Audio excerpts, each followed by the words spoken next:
Vamos dar continuidade às nossas parábolas, amém? Que falam a respeito do reino do Senhor. Vamos terminar. Hoje não vamos terminar, né? Mas a gente vai fechar essas 7 parábolas e eu vou partir para outros textos que falam do reino, em nome de Jesus. Eu vou ler a palavra lá em Mateus 13, 44 e vou dar uma introdução. Eu não fiz uma introdução semana passada porque era ceia, mas dessa vez vou fazer uma introdução para que a gente entenda sobre os aspectos do reino de Deus, que vai ser necessário para a gente dar continuidade, né,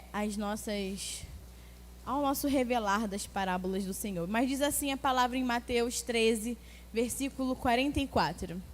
O reino dos céus é semelhante a um tesouro oculto no campo, que um homem achou e escondeu. E na sua alegria vende tudo o que tem e compra aquele campo. Amém? Senhor, em nome de Jesus, aqui está a tua santa palavra, que o Senhor venha ministrar, Senhor, em nós, que teu Espírito tenha liberdade em falar conosco, Senhor. Toma nossa mente, toma o nosso coração, toma, Senhor, todo o conhecimento pré-estabelecido, Senhor, e o Senhor venha construir a tua vida, a tua verdade, a tua realidade em nós, Senhor, para que a gente se torne a igreja segundo o teu coração, meu Pai, uma igreja vencedora, uma igreja, Senhor, que está, Senhor, moldada e edificada, assim como tu és, meu Pai, que a gente tenha um coração ensinável para que a tua palavra entre, meu Pai, faça morada e como uma boa semente venha frutificar em nós, em nome de Jesus. E quem crê, diga amém. Glória a Deus. Antes de a gente voltar para a parábola, a gente vai lembrar de algumas coisas, né? Vai parecer um pouco repetitivo, mas assim que é o ensino, amém? A gente vai repetindo algumas coisas e isso vai entrando no nosso coração, o entendimento vai entrando e a gente vai construindo, né, o conhecimento. Então, o reino dos céus, nós falamos já, né, algumas semanas atrás, que o reino dos céus, ele se dá em 2 momentos, né? Ele começa a partir da igreja, né? No início da igreja, quando Cristo, na verdade, veio estabelecer e declarar: arrependei-vos porque é chegado o reino dos céus, amém? E o reino dos céus, ele vai então ele começa, né, com Cristo declarando que o reino dos céus estava vindo, e aí começa com a igreja dando continuidade, né, ao reino de Deus sobre a terra, e ele vai até o milênio. Então ele pega a era da igreja e a era milenar, que é a era do governo de Deus durante 1000 anos. Esse é o tempo de duração do reino dos céus, né? E como a gente já falou algumas vezes, o reino dos céus, ele está contido dentro do reino de Deus, amém? Igual como se fosse o Rio de Janeiro dentro do Brasil, o reino dos céus está dentro do reino de Deus, amém? Mas o reino dos céus, ele é o quê? Ele está separado em 3 aspectos, amém? Quais são os aspectos do reino dos céus? O primeiro aspecto é a aparência, o segundo aspecto é a realidade e o terceiro aspecto do reino dos céus é a manifestação, né? Então o reino dos céus, ele se divide em 3 aspectos. O aspecto da aparência ou o aspecto da semelhança é o que a gente tem estudado, são as parábolas, amém? Que vem revelar a aparência exterior do reino, essa aparência interior do reino que nem sempre condiz com a realidade de Deus, né? Nem sempre condiz com o propósito original de Deus, no qual Deus, né, colocou a igreja e o seu reino, né? Naquilo que ele veio estabelecer por conta do quê? Das contaminações, das coisas que entram na igreja, amém? E vão tirando a igreja dela se formar e se edificar naquilo que foi o propósito original do Senhor, amém? Mas nós identificamos, né, a aparência do reino dos céus, ou essa semelhança do reino dos céus, através das parábolas. Entenderam até aqui? Diga amém. Glória a Deus. O segundo aspecto do reino dos céus é a realidade, né? Então, o segundo aspecto do reino dos céus é o reino dos céus em realidade. E o que é o reino de Deus, o reino dos céus em realidade? É a igreja. Eu e você somos a realidade do reino dos céus. Por quê? Porque o próprio Jesus falou lá em Lucas 17, quando perguntam para ele: onde está o reino? Está ali, está acolá? Ele fala: não, o reino de Deus está dentro de nós, né? O reino de Deus está em nós, está na igreja. Então a igreja é a realidade do reino, amém? Por quê? Porque o Espírito de Deus está dentro de nós, e o Espírito de Deus que está dentro de nós governa a nossa vida, direciona a nossa vida. Então todos nós, né, a igreja que está debaixo do governo do Senhor, ela se torna a realidade do reino sobre a terra, amém? Foi dado a nós esse papel de sermos a expressão desse reino, porque nós somos a realidade do reino. Por quê? Porque Deus já nos governa, amém? Reino fala de governo. Então o quê? O governo de Deus já está em nós, amém? O Espírito habita em nós, o Espírito nos governa, ou deveria nos governar em todas as áreas da nossa vida. E quando Ele governa a nossa vida, né? Por isso que nós declaramos, quando recebemos o Senhor, né? Nós declaramos o quê? Que Ele é Senhor da nossa vida, amém? Para a gente receber a salvação, eu tenho que o quê? Que crer com o coração e confessar com a boca que Ele é o Senhor. O que quer dizer? Quando eu confesso e declaro que Ele é o meu Senhor, eu estou dizendo que eu estou debaixo de um governo, amém? Eu estou debaixo desse governo, e por isso a igreja é a realidade do reino sobre a terra, amém? Porque o Espírito me governa, né? Eu já estou debaixo desse governo, e eu manifesto esse governo dentro da minha vida, dentro da minha casa, dentro da minha família, dentro da minha realidade e na terra, que é onde nós estamos, amém? Vocês entenderam até aqui? Diga amém. Glória a Deus. E o terceiro aspecto do reino dos céus é a manifestação desse reino. E o que é a manifestação? A manifestação do reino dos céus vai se dar com o quê? Com a volta de Cristo, amém? Então, quando Jesus voltar, com a volta de Cristo para reinar na terra durante os 1000 anos, que é o tempo milenar, o período milenar, né? Ou o período do reino de Deus, né? O reino vai ser o quê? Um reino visível. Jesus, ele vem, né? Todo olho vai ver ele descendo das nuvens, ele vai pisar no alto do Monte das Oliveiras, ele vem, né? Para guerrear contra as nações e estabelecer o seu governo sobre a terra. Todo olho verá Jesus Cristo voltar e Ele governar sobre toda a terra. Então essa é a manifestação do reino dos céus. Quando Jesus voltar e governar visivelmente, todo olho verá. Por isso que a palavra diz: todo olho verá, toda língua confessará, todo joelho vai se dobrar. Por quê? Porque Ele vai governar sobre a terra. Amém? Vocês entenderam até aqui? Diga amém. Glória a Deus. Então, por nós sermos a igreja, eu e você, não é o templo, amém? Não é o que o homem constrói. Eu e você somos a igreja. Por nós sermos a igreja, pelo governo de Deus está dentro de nós, porque assim o Espírito de Deus habita em nós, Ele é o nosso Senhor, amém? Foi dado a nós o quê? O governo da igreja, o governo desse reino sobre a terra. Foi dado à igreja. É por isso que lá em Mateus 16, versículo 18, o Senhor vai começar a falar o quê? Para Pedro, né? Que Ele entrega a chave do reino na mão de Pedro, que representa a igreja, declarando o quê? Que agora o que você ligar na terra será ligado no céu, e o que você desligar da terra vai ser desligado do céu. Por quê? Porque foi dado à igreja, que é a realidade do reino hoje, manifestar o reino de Deus que já está estabelecido no céu, aqui na terra. Então tudo aquilo, todo o governo, por isso que Jesus vai orar o Pai Nosso, né? Pai Nosso que está no céu, santo é o teu nome, venha a nós o teu reino e seja feita a tua vontade, assim aqui na terra como é aí no céu, porque no céu é estabelecido já esse governo e esse reino de Deus, mas nós como igreja na terra podemos agora, porque foi dado a nós a chave de manifestar a realidade do céu na terra. Então aquilo que a gente liga na terra no céu, o Senhor liga, e aquilo que a gente desliga também será desligado. Por quê? Porque nós somos a realidade do reino, amém? Foi dado à igreja que está debaixo do governo de Deus, o quê?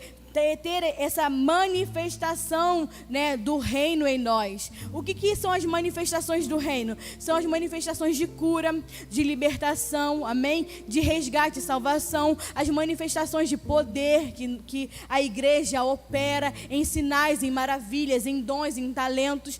Tudo isso faz parte do reino invisível ainda, que ainda está no céu, mas nós trazemos a realidade desse reino para a terra. E é por isso que nós podemos manifestar essas coisas. É por isso que você vem para a igreja e você vê coisas maravilhas acontecendo, movimentos acontecendo, curas, libertações. Isso é o quê? Eu trazendo a realidade do céu para a terra, porque eu como igreja sou o quê? A realidade do reino sobre a terra. Vocês entenderam? Diga amém.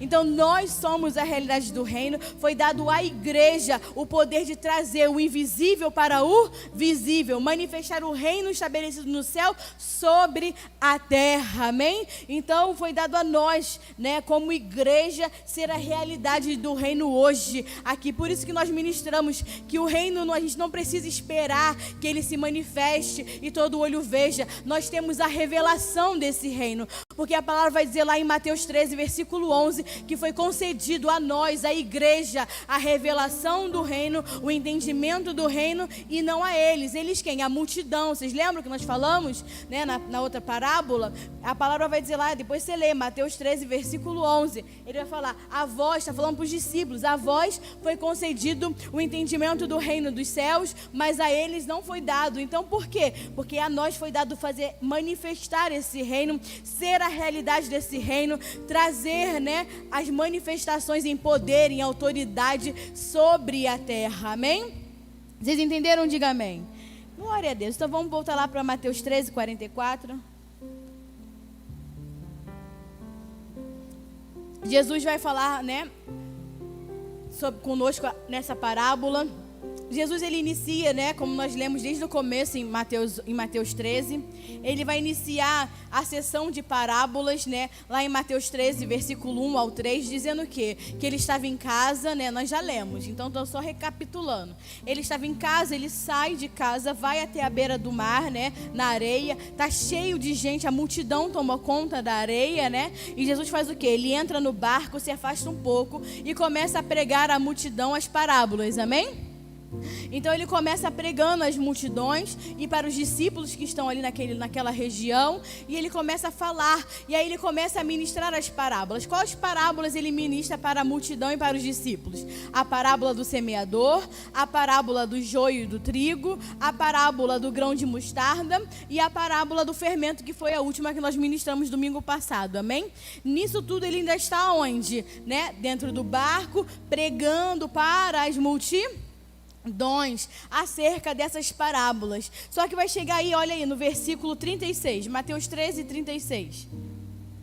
Vai falar assim, Mateus 13, 36. Então, deixando as multidões, entrou Jesus na casa, e chegaram-se a ele os discípulos dizendo, esclarece-nos a parábola do joio no campo. Então entenda, ele passou, desde que ele sai de casa, encontra o pessoal na praia, a multidão, ele começa a pregar, né, em parábolas para a multidão, para que eles não entendessem, né, mas ele está lá pregando. Então ele prega 4 parábolas, a do semeador, a do joio, a do grão de mostarda e a do fermento. E aqui no versículo 36 vai dizer o quê? Que Jesus deixa as multidões e vai para a casa. Então ele prega apenas 4 parábolas para a multidão. A partir desse momento ele deixa a multidão, vai para casa, e os discípulos que vão atrás de Jesus dentro de casa. E aí vai falar para eles o quê? Me explica a parábola do joio no campo. Então eles ouvem as 4 parábolas, eles ficam em dúvida na parábola do joio, as outras eles entenderam, e pede para Jesus explicar a parábola do joio no campo. E Jesus apenas para os discípulos dentro de casa, amém? Dentro de casa, em um momento particular, amém? Então aqui vai começar a tratar de coisas que estavam o quê? Ocultas, coisas que são mais secretas, coisas que são mais íntimas. É isso que representa estar dentro de casa. Só fica dentro da minha casa quem é próximo meu, quem é íntimo meu. Ninguém entra na sua casa que você não conheça, amém? Desconhecido vai chegar, eu estou passando por aqui, deixa eu entrar na sua casa. Você não deixa um desconhecido entrar na sua casa. Então ele vai tratar de coisas mais particulares, mais íntimas, né? Mais secretas, que vão ser desveladas apenas para os discípulos. Então a partir desse momento, Jesus vai falar apenas para os discípulos. Não tem mais a multidão. Então ele vai começar, ele explica a parábola do joio no campo, e aí ele vai emendar nas outras 3 parábolas que a gente vai estudar, né? Hoje a do tesouro escondido, né? E assim consequentemente as outras parábolas nas outras semanas. Então agora Ele vai nos mostrar o quê? Que ele vai falar reservadamente para os discípulos coisas que estão ocultas, coisas que é mais particular, mais íntimo, né? Assim como Cristo, né? E a palavra de Deus, tem muita coisa que Deus só trata no particular. Tem muita coisa que Deus só manifesta no íntimo. Tem muita coisa que Deus só manifesta no secreto, para aqueles que são mais próximos. O próprio reino dos céus era um mistério de Deus. Aquilo que quando a palavra diz que é mistério, quer dizer que é algo secreto, algo que está oculto e escondido e só é revelado a quem Deus quer, amém? Assim é o reino dos céus, como eu falei lá em Mateus 11, vai falar o quê? A vós outros é dado conhecer os mistérios do reino dos céus, mas a ele não. O próprio reino dos céus era um mistério, amém? Algo que estava escondido, algo que estava secreto e oculto, mas foi dado aos discípulos, foi dado à igreja a entender a respeito do reino. Se você é a igreja de Deus, diga amém. Somos privilegiados, amém? Por entender, por Deus conceder a revelação desse mistério que é o seu reino sobre nós. Então, vamos ver aqui agora em Mateus 44 que ele vai falar o quê? Que o reino dos céus é semelhante a um tesouro oculto. Um tesouro oculto pode estar escondido, escrito escondido na sua Bíblia, amém? Então, o reino dos céus é semelhante a um tesouro oculto, né? Um tesouro escondido no campo. Então, entenda, né? O que é o campo? O campo, o Senhor, ele vai explicar para os discípulos dentro de casa, que é o quê? No versículo 38, lê aí, versículo 38 de Mateus 13, ele vai falar, o campo é o mundo, está aí escrito, o campo é o mundo, né? Então ele já está falando, como ele acaba de explicar a parábola do joio, ele vai emendando, né? E explicando, dando as outras parábolas. Então ele acaba de explicar a parábola do joio e já começa. O reino dos céus é semelhante a um tesouro oculto no campo. O que é o campo? É o mundo, é a terra, amém? É a terra criada por Deus para o seu reino. Quando ele disse lá, né, que Deus criou o quê? Os céus e a terra. No princípio criou Deus os céus e a terra. A terra foi criada para o reino de Deus ser estabelecido. Então o mundo, né, o campo é o mundo, o campo é a terra que Deus criou para estabelecer o seu reino. E nesse campo, né, nesse mundo, né, na terra que Deus criou para estabelecer o seu reino, tem o que diz a palavra? Um tesouro escondido, amém? Tem um tesouro que está oculto nessa terra, né? Está escondido, mas que a princípio, se você ler aí, deixa a parábola aberta, que a princípio esse homem, e que um homem achou e escondeu. A princípio esse homem, ele acha o tesouro que estava escondido, ele acha esse tesouro que estava oculto no campo, mas ele também pega e esconde. Ele não leva consigo a princípio, né, o tesouro. Ele acha novamente aquilo que está escondido, achei, e esconde novamente o tesouro e não leva com ele a princípio, né? Por quê? Porque vai dizer aqui no decorrer da palavra, e na sua alegria ele vai, vende tudo que tem e compra aquele campo. Então ele precisou sair, vender tudo que tinha para comprar aquele campo no qual ele achou o tesouro e teve que esconder novamente ele. Vocês estão entendendo até aqui? Diga amém. Quem é esse homem, igreja? É Cristo. Cristo é o homem, ele achou o tesouro, ele pega o tesouro, ele esconde novamente e na sua alegria ele vai, vende tudo que tem e compra aquele campo. O tesouro vai falar de quê? O que é o tesouro? Né? Se Cristo é o homem, o campo é a terra que Deus criou para estabelecer o seu reino. O que é o tesouro? O tesouro vai falar de ouro, amém? Do ouro, da prata, das pedras preciosas, amém? O que é um tesouro? Quando a gente abre aquele baúzinho de tesouro, a gente pensa em coisas que têm valor, né? Pensa que são coisas que são preciosas para nós. Igual nos desenhozinhos de pirata, né? Que eu falei no primeiro culto. Os desenhos de pirata, que todo mundo quer o quê? Ir lá no fundo do mar, achar o tesouro, né? Pirata, rouba tesouro, pega tesouro, acha no fundo do mar tesouro. Aí tem o mapa do tesouro. Quem nunca brincou de mapa do tesouro, gente? Né? Toda criança. Já fui criança. Tu é criança, hein? Tem que brincar. Mapa do tesouro. Faz, esconde o negócio e acha. Aí achou o tesouro. Meu filho adora brincar disso. Quando a gente vai passar Quaresma, todo dia ele tinha que brincar de tesouro com o avô dele. E no primeiro dia era um tesouro, no segundo 2. Cada dia que passa é um tesouro a mais que tem que estar enterrado lá. Aí meu pai toda tarde tem que ir lá enterrar as coisas para ele poder ir lá e achar. Oh, que lindo, né? Meu filho é maravilhoso. Porque faz parte, toda criança tem nessa coisa lúdica, né? De achar o tesouro, aquilo que é precioso para ele. Aí ele acha dele, o negócio dele. Ai, meu Deus, achou! Né? Que maravilha! Né? Porque tem isso em nós, né? De achar aquilo que está escondido e ser algo precioso. E assim foi para o nosso Senhor, amém? Ele achou o tesouro escondido e escondeu novamente, né? Para que ele pudesse dar tudo dele, né? Vender tudo que ele tinha para comprar esse campo. Mas o tesouro, então, ele fala de coisas preciosas, amém? Coisas que têm valor para nós, né? Então, vamos lá abrir lá em 1 Coríntios 3. Deixa marcado aí, Mateus 13. Vamos lá para 1 Coríntios 3, rapidamente. O que vai falar em 1 Coríntios 3? Vai falar a respeito das preciosidades que Deus edifica, né? E nós edificamos a casa de Deus. Então vai falar assim, 1 Coríntios 3, versículo 9. Porque nós somos cooperadores de Deus. Vós sois lavoura de Deus e edifício de Deus. Por que ele está falando que nós somos, né, lavoura de Deus e edifício de Deus? Se a gente vê nas primeiras 4 parábolas, o Senhor está nos comparando a coisas que são participantes de uma lavoura. Ele fala da terra, ele fala da plantação, ele fala da semente, ele fala do trigo, ele fala do grão de mostarda. Tudo isso corresponde à lavoura de Deus, amém? Então você fala, vós sois lavoura de Deus. E ele vai falar, e vocês também são edifício de Deus. Vocês agora também são o quê?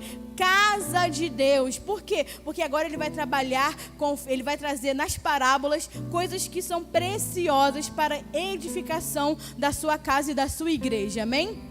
Então ele vai falar que o fundamento é Cristo, né? Nós somos edificados, né? Edifício de Deus. Vamos aí, versículo 10. Segundo a graça de Deus que me foi dada, eu, sábio arquiteto, lancei o fundamento e o outro edifica sobre ele. Porém, cada um veja como edifica. Isso é muito importante você deixar marcado na sua Bíblia. Cada um veja como edifica. No versículo 11, porque ninguém pode lançar outro fundamento além daquele que foi lançado, que é Jesus Cristo. Contudo, se alguém edifica sobre o fundamento, é ouro, prata, pedras preciosas, madeira, feno e palha. Então ele fala dos materiais usados na construção dessa casa, já que nós somos edifício de Deus, né? Mas ele fala, toma cuidado com o que você usa, com o material que você usa, porque o material pode não ser compatível com aquilo que Deus já estabeleceu. O material não pode ser compatível com aquilo que Deus já edificou, amém? Por quê? Porque a madeira,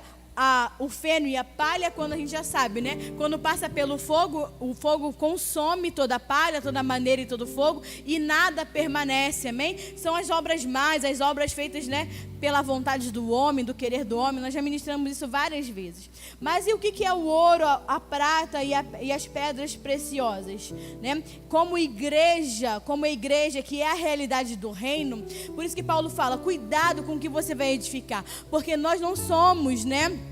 Nós não somos qualquer edifício, nós somos a igreja de Deus, amém? Nós somos a igreja de Cristo, a realidade do reino sobre a terra. Então nós temos que edificar essa construção que faz parte do reino de Deus com o material certo, amém? Não pode ser com qualquer material, não pode ser com qualquer coisa que você possa usar nessa edificação, porque tem que ter um material adequado, porque essa casa, essa edificação que nós estamos construindo é a morada de Deus, amém? Eu e você somos casa de Deus, somos a habitação de Deus. Por isso que Paulo vai falar, cuidado com o que você usa, o material que você usa, porque a gente não está edificando casa para nós mesmos. Eu não estou edificando casa para mim, não estamos edificando casa para homens, estamos edificando uma casa para Deus. Amém? E para edificar uma casa para Deus, tem que ser compatível com aquilo que Ele é, amém? Então Ele vai falar para nós que temos que, quais são os elementos, os materiais que nós temos que edificar essa casa? Ouro, prata e pedras preciosas. Por quê? Porque são obras, são elementos materiais que quando passar pelo fogo, ele só vai o quê? Refinar, purificar, ter mais valor e não vai o quê? Não vai perecer diante de Deus, amém? O que significa o ouro? O ouro significa, representa a divindade de Deus, amém? Representa os atributos do Pai, né? Então o ouro representa a natureza divina do Pai e seus atributos. Então quando eu pego o ouro e começo a edificar essa casa com ouro, eu estou dizendo que eu estou edificando essa casa com os atributos de Deus, amém? Com a natureza de Deus, porque agora eu não tenho mais a minha vida, não é mais a minha natureza caída dessa terra, agora nós temos a natureza de Deus, amém? E aí quando a gente começa a edificar com a prata, o que representa a prata? A prata representa a redenção através do sangue de Cristo, amém? Quer dizer que eu fui alcançada, remida pelo sangue de Cristo, e agora eu edifico essa casa debaixo desse sangue poderoso, né? Por meio de Cristo, e vou o quê? Edificando a minha casa debaixo do testemunho de Cristo, da sua obra, amém? Da pessoa de Cristo. É isso que representa a prata. E o que representa as pedras preciosas nessa edificação que sou eu, que sou a casa? As pedras preciosas representam a obra de Deus, representam os atributos, os dons, os talentos do Espírito Santo em nós, amém? É o poder de transformação do Espírito Santo em nós, amém? Nós, como uma pedra bruta, ele vai o quê? Lapidando essa pedra e a gente vai o quê? Se tornando precioso. São as pedras preciosas, amém? Como eu falei semana passada a respeito do diamante, Deus vai lapidando e vai que cada vez mais nós vamos, né, reluzindo, né, o valor e a beleza. Então nós somos essas pedras preciosas também, amém? Porque temos os dons, os talentos do Espírito que vai nos moldando e nos transformando a cada dia segundo a imagem e a semelhança do nosso Deus. Vocês entenderam até aqui? Diga amém. Então aquilo que edifica a casa de Deus, né, você vê que tem um poder de transformação, diferente da palha, do feno, da madeira, que não permanece, que não modifica nada. Essas pedras preciosas, o ouro, ela vai o quê? Vai nos formando à medida de Cristo, né? Então por isso que Paulo fala, cuidado com que você edifique essa casa, porque essa casa não é habitação do homem, essa casa não está sendo edificada para nós mesmos, estamos, né, edificando uma habitação para Deus. E essa habitação hoje, que a gente chama de edifício de Deus, casa de Deus, vai se transformar, né, na nova Jerusalém celestial, que está lá em Apocalipse 21. Abra lá a sua Bíblia, em Apocalipse 21. Hoje é uma casinha, amém? Mas amanhã vai ser uma cidade inteira. Uma cidade inteira sendo edificada. Eu estou edificando a minha vida, você está edificando a sua vida, mas nós, como somos um corpo, amém? Vamos transformar essas casas em uma grande cidade que se chama Nova Jerusalém Celestial, a cidade do nosso Deus Altíssimo, amém? Apocalipse 21, vou ler a partir do versículo 17, que diz assim: e mediu também a sua muralha, amém? Está falando da cidade. Mediu também a sua muralha, 144 côvados, conforme a medida de um homem, isso é, de um anjo.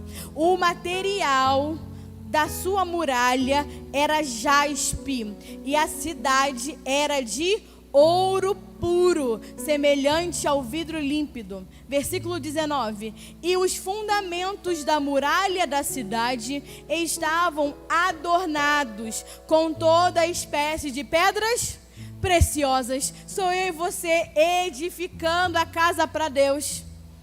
Hoje uma casa, hoje um pequeno edifício, mas quando estivermos todos juntos, um só com Cristo, uma grande cidade, coberta de pedras preciosas, né, no seu fundamento o ouro, a jaspe, e depois ele vai dizer, né, cada uma das pedras preciosas, né, são 12 pedras, conforme o peitoral que tinha no sacerdote.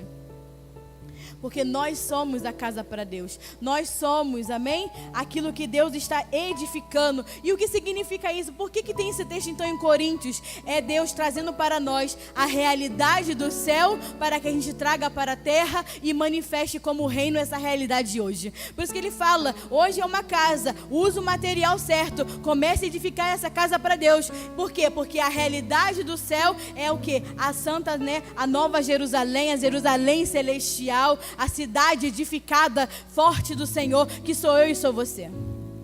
Edificando e construindo esse edifício em base de pedras preciosas, né? Hoje, ouro e prata, mas você vai ver aqui que a Nova Jerusalém não tem a prata. Por que a Nova Jerusalém não tem a prata? Porque já foram todos redimidos pelo sangue do Cordeiro. Por isso que você não vai ver na Nova Jerusalém, que já está pronta, né? Não tem mais a prata na sua construção, porque nós representamos isso. Nós representamos o povo que foi remido pelo sangue do Cordeiro, que agora faz parte desse reino de Deus, amém? E o que quer dizer isso, pastora? Quer dizer que nós estamos construindo uma casa usando esses materiais, as pedras preciosas e o ouro. Por que o ouro e as pedras preciosas? Porque é o tesouro de Deus. Volta lá para Mateus 13.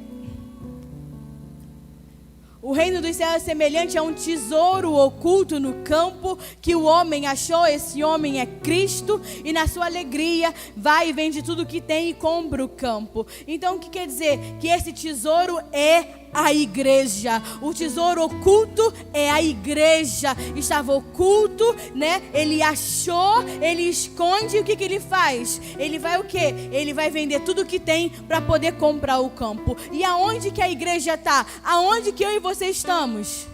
No mundo, no campo, na terra que Deus criou. Não é onde nós habitamos? Nós estamos no mundo, mas nós não somos desse mundo. Por quê, pastora? Porque Deus nos comprou com alto preço de sangue. Nos resgatou com o seu poderoso sangue. Então, desde quando Cristo sabe que nós estamos no campo, que a igreja está no mundo? Desde a fundação do mundo. Ele acha. Então, desde a fundação do mundo, quando Deus criou todas as coisas, amém? Ele achou a igreja estava lá, amém? O que ele fez? Ele achou, escondeu de novo e esperou o tempo. Ele foi lá vender tudo que ele tinha para poder comprar esse campo. Né? O que Cristo fez? Aí está aqui, ó, lê lá. Ele achou o campo e escondeu. Por que ele escondeu? É o que diz a palavra. Durante mais ou menos 4.000 anos, o tempo do Velho, né, Testamento, da velha aliança, né? O que acontece? Estava tudo oculto. Assim como Cristo também era oculto para aquele povo, para aquela geração, conforme diz a palavra. Cristo foi oculto àquela geração. Cristo estava oculto, né, àquele povo. A sua igreja também estava oculta, esperando o tempo do resgate. Né? A palavra vai dizer lá em Colossenses 1, 26 e 27. O mistério que estava oculto pelos séculos e das gerações, todavia se manifestou aos seus santos, aos quais Deus quis dar a conhecer qual seja a riqueza da glória desse mistério entre os gentios, isto é, Cristo em vós, esperança de glória. Então Cristo se manifestou, Cristo veio, Deus deu o seu Filho, amém? Jesus nasceu, glória a Deus, amém? Nosso Emanuel, Deus conosco. Então o mistério que estava oculto durante séculos e gerações, mais ou menos 4.000 anos, se fez conhecer. E a igreja que estava oculta nele também se deu a conhecer como? Em Mateus 16, 18, quando ele vai dizer para Pedro que eu vim para edificar a minha igreja. A primeira vez que a palavra igreja aparece na Bíblia é em Mateus 16, quando ele fala: Pedro, você é pedra, mas a minha igreja eu vou edificar sobre a rocha que sou eu. E ele declara, ele libera a palavra sobre a edificação da igreja, assim como Deus fez na criação, amém? No princípio criou Deus os céus e a terra, ele libera a palavra de criação. Jesus também libera a palavra da edificação e do seu propósito em edificar a sua igreja. Mas lá em João 19:34 vai falar que ele foi transpassado de lado a lado e saiu sangue e água do seu lado, nascendo a igreja. Então primeiro ele libera a palavra, depois ele morre para poder o quê? Materializar a edificação dessa igreja através do seu próprio sacrifício. Depois você lê lá Efésios 3, do 4 ao 10, vai falar que Cristo, né, o mistério de Cristo foi fazer o quê? Fazer dar a conhecer a igreja, porque a igreja é o mistério que vai o quê? Que vai expandir, vai o quê? Expandir a sabedoria de Deus sobre a terra. Depois você lê lá em Efésios 3, do 4 ao 10, porque pela igreja a multiforme sabedoria de Deus se tornará conhecida. Por quê? Porque ela estava oculta em Cristo, mas no momento que ele se entrega na cruz, ele traz o quê? Traz a realidade da igreja sobre a terra, sobre o campo, sobre aquilo que Deus criou. Amém? Então por que ele esconde? Ele esconde porque esse tempo todo ele estava esperando o tempo, né, dele conseguir vender tudo que tem para poder comprar o campo. Então ele vende tudo que tem e compra aquele campo. Jesus deu a sua própria vida por nós. Tudo que ele tinha enquanto vida, enquanto suspiro, enquanto tudo aquilo que ele tinha, ele entregou. A palavra vai dizer lá em João 3,16 que Deus deu o seu Filho para todo aquele que nele crê não pereça, mas tenha vida eterna. Mas a palavra vai dizer que voluntariamente Jesus se entregou na cruz do Calvário. Voluntariamente ele entregou o seu Espírito a Deus. Voluntariamente ele se colocou como Salvador da minha vida e da sua vida. Ele entregou tudo aquilo que ele tinha, né? Entregou na cruz do Calvário. A palavra vai dizer lá, abre lá em Filipenses 2. Filipenses. Esse texto é lindo. Vamos lá, Filipenses 2. Filipenses 2, versículo 5. Vai falar assim: tende vós esta maneira de pensar que houve também em Jesus Cristo, o qual, existindo em forma de Deus, não considerou o fato de ser igual a Deus como algo precioso que a se apegar, mas esvaziou-se a si mesmo, tomando a forma de escravo ou de servo, tornando-se semelhança de homens, e sendo encontrado em figura de homem, humilhou-se a si mesmo, tornando-se obediente até a morte de cruz. Ele se esvaziou a si mesmo. O que significa se esvaziar? Quer dizer, se anular. Se esvaziar significa abrir mão da sua forma, abrir mão de tudo que você tem. A própria palavra diz, ele se esvaziou, quer dizer, ele abriu mão da sua forma de Deus, abriu mão da sua glória, abriu mão da sua divindade, abriu mão do seu atributo divino para que ele pudesse, como homem, como servo, se entregar, amém? Em morte, e uma morte de cruz. Se esvaziar quer dizer se derramar até que tudo se vá, até que não haja nada dentro de nós, até que não haja nada, nenhuma gota. Por isso que ele se esvaziou naquela cruz. Todo o seu sangue, tudo aquilo que continha nele, tudo aquilo que ele era, ele deixou na cruz do Calvário. Ele com alegria entregou a sua vida, com alegria. Vamos lá para Mateus. Com alegria ele foi e vendeu tudo que tinha. Ele era Deus e se esvaziou da glória. Ele era Deus e saiu do seu lugar mais alto e santo. Ele era Deus e se fez homem. Ele era Deus e se fez servo. Ele era Deus e se fez cordeiro no matadouro pela minha vida e pela sua vida. Para quê? Para que ele fosse lá, entregasse tudo o que ele tinha. O verbo se tornou carne. O verbo se fez homem, se esvaziou de tudo. Para quê? Para entregar a vida dele em prol de quê? De comprar o campo. Por conta de quê? Porque o tesouro estava lá. Para que com seu sangue ele pudesse comprar toda a terra, comprar todo o campo. E dentro dessa terra tinha um tesouro precioso, tinha algo de muito valor para ele. Por isso que ele vai falar lá em Apocalipse 5, versículo 9, que ele comprou com o seu sangue para Deus toda tribo, toda língua, todo povo e toda nação. O sangue precioso de Deus comprou para Deus todos os povos, todas as línguas, todas as tribos e todas as nações para Deus, né? 1 Pedro 1, versículo 18, vai dizer assim: sabendo que não foi mediante coisas corruptíveis como a prata e o ouro que fostes resgatados, mas pelo precioso sangue, como de cordeiro sem defeito e sem mácula, o sangue de Cristo. Deus é o dono do ouro e da prata, amém, igreja? Mas não foi com ouro e prata que Ele negociou a minha vida e a sua vida. Não foi com ouro e prata que Ele foi comprar esse campo. A palavra vai nos garantir que Ele, como cordeiro sem defeito e sem mácula, entregou o quê? O seu precioso sangue. O sangue de Cristo que nos resgatou, né? Deus, por mesmo Ele sendo o dono do ouro e da prata, mas o sangue de Cristo é mais precioso do que tudo, tanto na terra como no céu. Ele mesmo se entregou, o seu próprio sangue. Por quê? Por conta desse tesouro escondido, por conta desse tesouro precioso que se chama igreja, que se chama eu e você.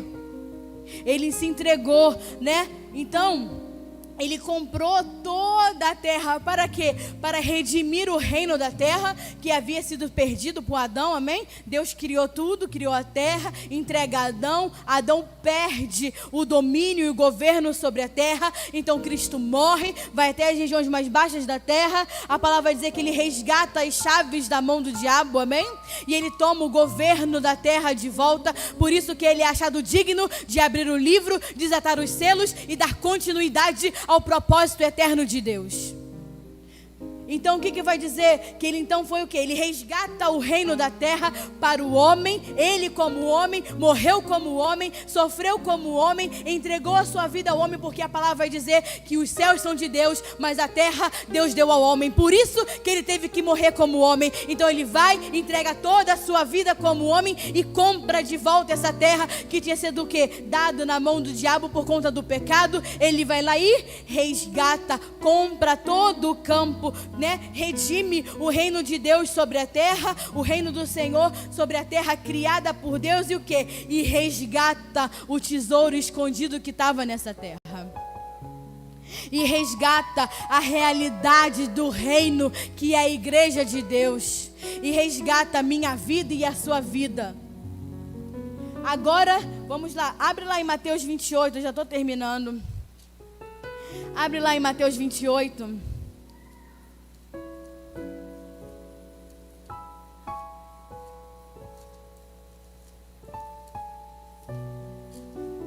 Mateus 28,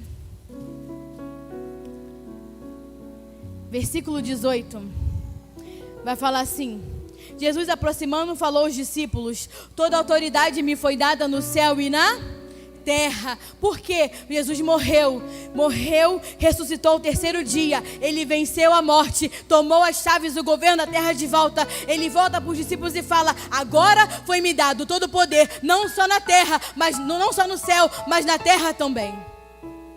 Agora ele pode declarar, né, que como agora ele tem autoridade, agora ele tem poder, não só no céu, mas também na terra, porque ele comprou a terra, comprou com um preço de sangue mais precioso do que qualquer ouro, qualquer prata, qualquer pedra preciosa. O sangue de Cristo comprou todo o campo e o tesouro que estava nela.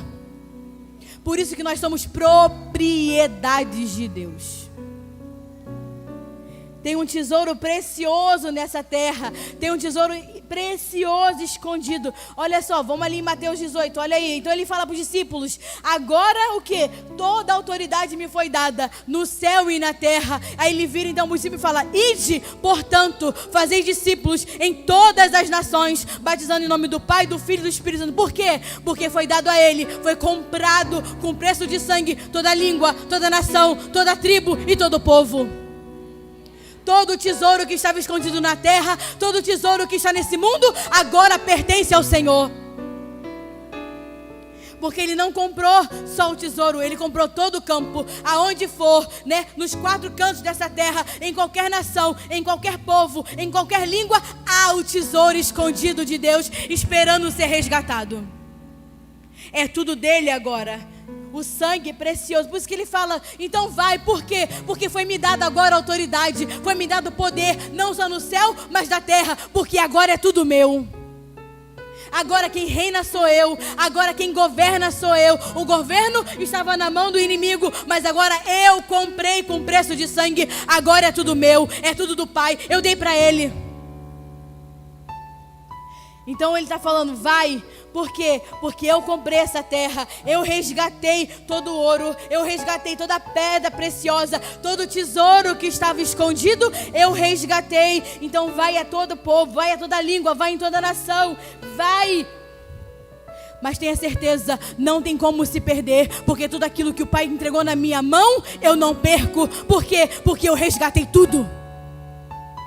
Eu comprei tudo, agora é propriedade exclusiva de Deus. A minha vida e a sua vida, em toda tribo, em toda língua, em todo povo, em toda nação, tem propriedades exclusivas de Deus. O diabo pode falar que é dele, as outras nações podem falar que é dele, mas é tudo do nosso Deus. O que é isso? Quer dizer, pastora? Quer dizer que é a igreja achando as outras igrejas que ainda estão escondidas, que ainda não conheceu a Cristo, que a revelação ainda não chegou. Nós como igreja temos que nos levantar e ir. Ele fala, vai, ide. Por quê? Porque agora a autoridade está sobre mim. Não está sobre o homem, não está sobre a terra, não está sobre o diabo. Agora as chaves do reino é meu. E a minha igreja é a realidade do reino hoje. Foi dada a ela, e se ela crê, aquilo que ela ligar no céu e ligar na terra, é ligado no céu. Aquilo que ela desligar na terra, será desligado no céu. Porque foi dado as chaves do reino para a minha igreja, para que ela manifeste hoje. Volta lá para Mateus 13. Resumindo, o campo é o mundo. A terra é o quê? O campo é o mundo, a terra, né? A criação de Deus. O tesouro é a igreja que está sendo o quê? Edificada. Por que a importância de cuidar com o que você está edificando a casa de Deus? Por que, igreja? Porque Ele comprou, Ele já diz, é um tesouro. Como é que você coloca palha, feno e madeira no meio do tesouro? Você é tesouro, você foi feito para ser ouro e pedra preciosa. Você não pode, então cuidado com o que você edifica, para não ter mistura na minha edificação, para não ter contaminação na minha edificação, porque o que eu resgatei foi um tesouro. Então o que é o homem? O homem é Cristo, amém? Que acha o tesouro, vende tudo que tem. E o que? É Cristo entregando a sua vida na cruz para comprar, para redimir todos aqueles que são preciosos aos seus olhos. Diga, sou eu. É a minha casa, é a minha família, são as nações, são as tribos, são os povos, pessoas que ninguém alcançou, mas são tesouros escondidos na terra. O que é escondido na terra? Ele nos tirou da terra escondido, Ele nos tirou da morte e nos colocou para a vida. Ele nos tira da morte. Estávamos enterrados e mortos, mas agora estamos vivos, brilhantes, reluzindo a vida de Cristo sobre a terra. Estamos precisando, né, como igreja, resgatar as outras igrejas que ainda dormem, que ainda estão debaixo da terra, e trazer a vida, porque a igreja foi dado o poder de ressuscitar, assim como Cristo também tinha, nós também temos, de trazer o que? A vida, aquilo que está morto, trazer a vida, aquilo que está escondido. Por isso que Ele falou, Elias, sai da caverna, porque a minha igreja não fica mais escondida. Não se tratava de Elias, eu estou com medo dos profetas de Baal. Elias, muito maior é o meu povo que eu separei para mim. Muito maior é a minha igreja. Não há poder que prevaleça contra a igreja. Por isso que as portas do inferno não prevalecerão contra a igreja. Muito maior são os meus tesouros escondidos, que eu achei, que eu escondi, e eu paguei o preço para resgatar. O tesouro oculto no campo representa a igreja como a realidade desse reino hoje. Sou eu e você. Por isso que nós temos a responsabilidade de expandir e manifestar esse reino. Porque Ele comprou o tesouro precioso aos seus olhos, que somos nós, a igreja. Nos tirou debaixo da terra e nos colocou agora. Vai, igreja, ide, vá pregar, vá fazer discípulos, vá contar dos meus feitos, vai o quê? Vai edificar a minha casa. Hoje, um pequeno edifício, mas ela já está pronta. Uma grande cidade poderosa, ornada em pedras preciosas, né? Fundamentada em ouro, né? As suas portas são de pedras preciosas. Ela é toda preciosa. Na minha cidade santa não tem feno, não tem palha, não tem madeira, porque o que eu resgatei é um tesouro. O que eu resgatei tem muito valor, mais valor do que o homem acha que tem nessa terra. Eles perdem tempo garimpando, procurando diamantes, procurando o ouro dessa terra, procurando a pedra preciosa dessa terra. Mas o que é precioso é a minha igreja, que eu resgatei com preço de sangue. Por isso que a palavra vai dizer lá em 1 Coríntios 2, versículo 9: nem olhos viram, nem ouvidos ouviram, nem penetrou no coração do homem aquilo que eu hei de fazer. Ele fala assim no versículo 10: mas a vós, a igreja, foi dado conhecer. A vós, pelo Espírito, foi dado conhecer as profundidades de Deus. A nós, a igreja, foi dada a conhecer o reino de Deus. A nós, a igreja, foi dada a conhecer os mistérios dos reinos dos céus. A nós, a igreja, foi dado a ser a realidade desse reino hoje e manifestar na terra aquilo que tem no céu. Então nós ligamos, nós colocamos, porque temos a chave desse reino, porque temos uma vida governada pelo Espírito, e se somos governados, já fazemos parte desse reino, já somos dessa realidade. Por isso ele fala: vai, levanta. Está na hora da igreja parar de se esconder. Eu mesma achei, eu mesma tirei debaixo da terra, eu mesma coloquei ela como preciosa e falei: agora continua essa edificação. Continua essa edificação, porque a minha igreja é o tesouro que estava escondido, mas eu dei tudo o que eu tinha, dei toda a minha vida e comprei a terra para resgatar o meu tesouro. Se você crê que você é o tesouro de Deus, fique de pé.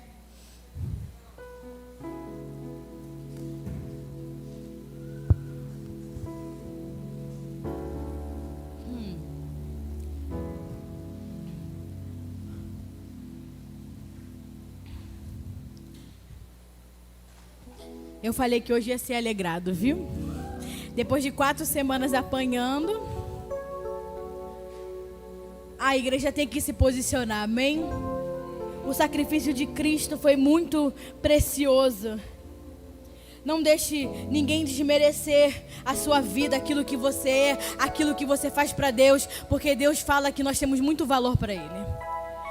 Deus deu tudo o que Ele tinha por conta do tesouro escondido, que é a igreja dele. E Ele mesmo declarou: eu vim edificar a minha igreja. Ele morreu pela sua igreja. Ele está aqui para dizer para nós, para mim, para você: nós somos o tesouro dele. Nós somos aquilo que tem valor aos seus olhos. Não é nada dessa terra que é perecível e corruptível, mas nós em Cristo somos a sua preciosidade.